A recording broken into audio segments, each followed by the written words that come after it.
নমস্কাৰ এটি বিশেষ বাতৰি লৈ নিউজ নৰ ষ্টুডিঅ'ত মই মুকিবুল হুছেইন। শিৱসাগৰত সাধাৰণ জাতি সুৰক্ষা সন্মিলন অসমৰ উদ্যোগত চিন্তন বৈঠক। নিউজ নৰ এক বিশেষ প্ৰতিবেদন। শিৱসাগৰত সাধাৰণ জাতি সুৰক্ষা সন্মিলন অসমৰ উদ্যোগত চিন্তন বৈঠক। উল্লেখযোগ্য যে ২৬ৰ বিধানসভা নিৰ্বাচন সমাগত।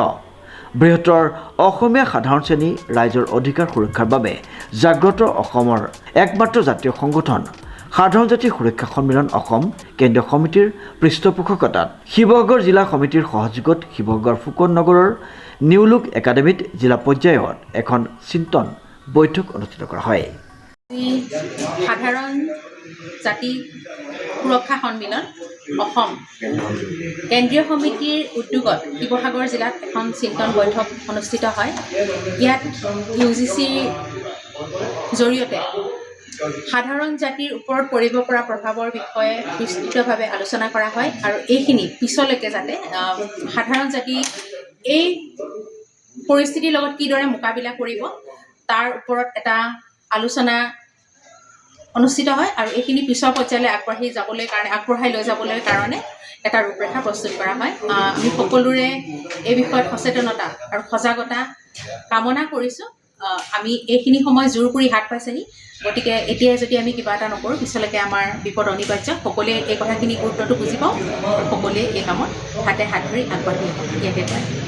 সাধাৰণ জাতি সুৰক্ষা সন্মিলনৰ কেন্দ্ৰীয় সভাপতি ক্ষীৰোদ কুমাৰ বৰদলৈয়ে সভাপতিত্ব কৰা আৰু মুখ্য সম্পাদক অমৃত কুমাৰ শৰ্মাই উদ্দেশ্য ব্যাখ্যা আগবঢ়োৱা উক্ত বৈঠকত সাম্প্ৰতিক সময়ত ভাৰত চৰকাৰে নতুনকৈ প্ৰণয়ন কৰা UGC এক্টৰ জৰিয়তে অসমীয়া খিলঞ্জীয়া সাধাৰণ জাতি ছাত্ৰ ছাত্ৰীসকলৰ ওপৰত পৰিবলগীয়া ভয়াৱহ সমস্যাসমূহৰ লগতে শৈক্ষিক, সামাজিক, সাংস্কৃতিক আৰু ৰাজনৈতিকভাৱে অসমীয়া সাধাৰণ জাতিৰ অধিকাৰ সুৰক্ষিত কৰাৰ সন্দৰ্ভত বিশেষ পৰ্যালোচনা কৰি এক ৰূপৰেখা প্ৰস্তুত কৰা পৰিলক্ষিত হয়। সভাৰ আৰম্ভণিতে শিৱসাগৰৰ বিশিষ্ট নাট্য সংগঠক ডাক্তৰ প্ৰদীপ বৰদলৈ আৰু সমাজকৰ্মী প্ৰিয়ম চৌধুৰীৰ মৃত্যুত সভাই গভীৰ শোক প্ৰকাশ কৰি পৰিয়ালবৰ্গলৈ সমবেদনা জ্ঞাপন কৰে।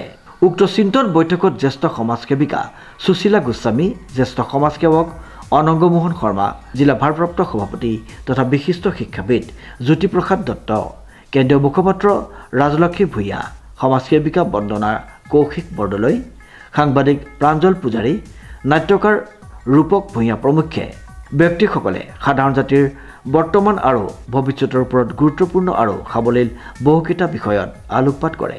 লগতে সভাই UGC এক্টখনে অসমীয়া সাধাৰণ জাতি মানুহৰ ওপৰত যি সংকট আনিব পাৰে সেই সন্দৰ্ভত সজাগতাৰ সৃষ্টিৰ বাবে গুহাৰি পত্ৰ বিতৰণৰ উপৰিও বিভিন্ন ক্ষেত্ৰত আলোচনাৰ বাবে চৰকাৰলৈ দাবী পত্ৰ প্ৰেৰণৰ চিন্তা চৰ্চা কৰাৰ লগতে বিষয়টো সন্দৰ্ভত মুখ্যমন্ত্ৰীৰ হস্তক্ষেপ কামনা কৰে। Bureau report, news now.